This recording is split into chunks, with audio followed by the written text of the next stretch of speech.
Distinguished delegates, engineers, officials, ladies and gentlemen, I am honored to address you at the opening of an important conference devoted to how sustainable communities can be built and advanced through the sharing of knowledge and experience. I am also pleased to follow the traditional Maori greetings, a homage to a culture rooted in customs and communities which for centuries preceded the advance of what we have come to call modern societies. New Zealand and Iceland, although far apart on our planet, even as far as two countries could possibly be, are in many ways remarkably similar, as was pointed out to me by my first professor of economics and social studies when I arrived in England more than half a century ago for my university degree. After a few classes of tutoring, he remarked rather reflectively, since arriving from New Zealand to teach at the University of Manchester, I have always felt foreign in the company of the British. But you, a young Icelander, remind me of home. Perhaps the Icelandic people have the same sense of their strength and are somehow as ignorant of their shortcomings, as is the case with us in New Zealand. Although he was probably testing the response of the novice in his class, the observation certainly reminds us that throughout the 20th century, and up to the present times, both New Zealand and Iceland have demonstrated that small nations far away from the great continents, even placed way out in the large global ocean, can, despite challenging natural forces, evolve into successful and prosperous states. Both New Zealand and Iceland show that smallness is not necessarily a barrier to progress. The cooperation fostered by community spirit can provide solid foundations for modern success.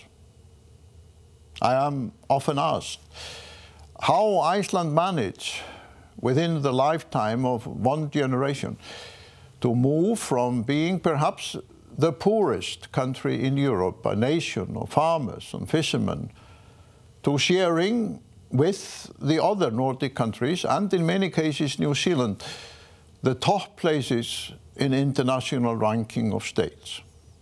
Of course, there are many strands in our evolution, but the initiatives and projects undertaken and executed by local communities form the solid framework of our modern achievements. There never was a grand national plan, a centrally driven model of how to move forward. The people in small and medium-sized fishing localities, towns and villages, together with farmers in fjords and valleys, joined hands in strengthening the infrastructure in their respective communities. The harbors gradually became more modern, replacing timber with concrete structures, enabling larger boats and later trawlers to strengthen the local fishing industry. Gravel streets and roads were replaced by asphalt and other more durable materials, bringing traffic and transport facilities into line with the ambitions and the self-esteem of the inhabitants. With the growth in population, modern housing developments, new streets and districts were formed according to plans provided by the first generation of Icelandic engineers, architects and urban planners, each municipality gradually developing departments of construction, engineering and planning, leading to urban progress supported by advanced expertise. Furthermore, the heating of the houses, how the geothermal potential was turned into a major energy resource for urban heating systems, is perhaps the most remarkable example of local leadership in my country, gradually bringing about a national energy revolution, replacing imported oil and coal by geothermal resources.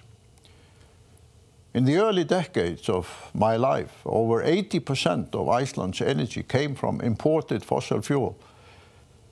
But in this new century, we enjoy a clean energy economy where 100% of our electricity and house heating comes from renewable energy, geothermal and hydro. The geothermal revolution has almost exclusively been created by local and regional projects. Municipal councils bringing engineers, experts, and construction companies together.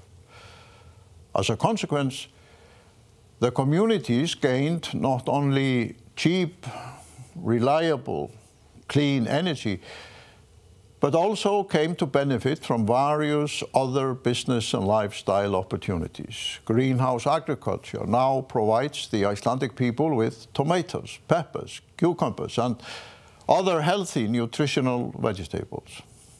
Extensive fish farming with salmon, trout, and even now Senegal sole. The cold Atlantic Ocean warmed up by geothermal heat to fool this warm water fish expands our food variety and also attracts tourists, together with spas like the now world-famous Blue Lagoon, receiving nearly 1 million tourists a year, each paying 40 euros to bathe themselves in the silicon-rich spill-off water from a geothermal power plant. And then there are the outdoor swimming pools in almost every community across the country, functioning not only as places for recreation, but also local gossip. Yes, the list could indeed be longer, because Iceland and New Zealand have, through their geothermal evolution, created display centers for the rest of the world, demonstrating how the heat inside the earth, heat which is under every country, every continent, can, through modern engineering and drilling technologies, become the basis of major clean energy urban advances. Progress towards a more sustainable world is often inspired by local models, community successes, which are then scaled up to national and even global levels. Through the sharing of knowledge, projects which are tested and developed in smaller towns and local communities can become the foundation of global progress. How two small, faraway countries like New Zealand and Iceland became global leaders in geothermal energy provides a splendid proof of this approach. What began by laying pipes in a few gravel streets in Reykjavik, the capital of Iceland, in the 1930s, is now the basis of extensive geothermal cooperation between Icelandic companies and institutions and countries as diverse as China, Indonesia, India, the Philippines, Ethiopia, Kenya, and others in East Africa, Abu Dhabi and Saudi Arabia, countries in Central and Eastern Europe, as well as South and North America, thus enabling my country to make significant contribution to the global battle against irreversible climate change. Such models of success exist in all your communities, and the conference provides an excellent opportunity to expand and strengthen this core message that we can achieve a sustainable world by sharing knowledge created in our various communities. This is why I believe strongly that your cooperation, your international network, is of such great importance in the 21st century. A vision I shared with the IFME board when I hosted it at my residence in Iceland. A message which my fellow countryman Erlingur Árni Hjálmarsson from my neighboring town of Hafnarfjörður brings to your conference. Our world has now arrived at a historic crossroads where we must choose the way towards a sustainable future, where nations and continents are not threatened by the growing frequency of extreme weather events, bringing regular disasters and destructions. A choice strengthened by the sharing of knowledge which has been created by multiple municipal efforts and expertise. On this historic journey, every community has a global role, a wealth of local experience of importance to others. And it is in the spirit of such a vision that I wish you success in your dialogue and your deliberations.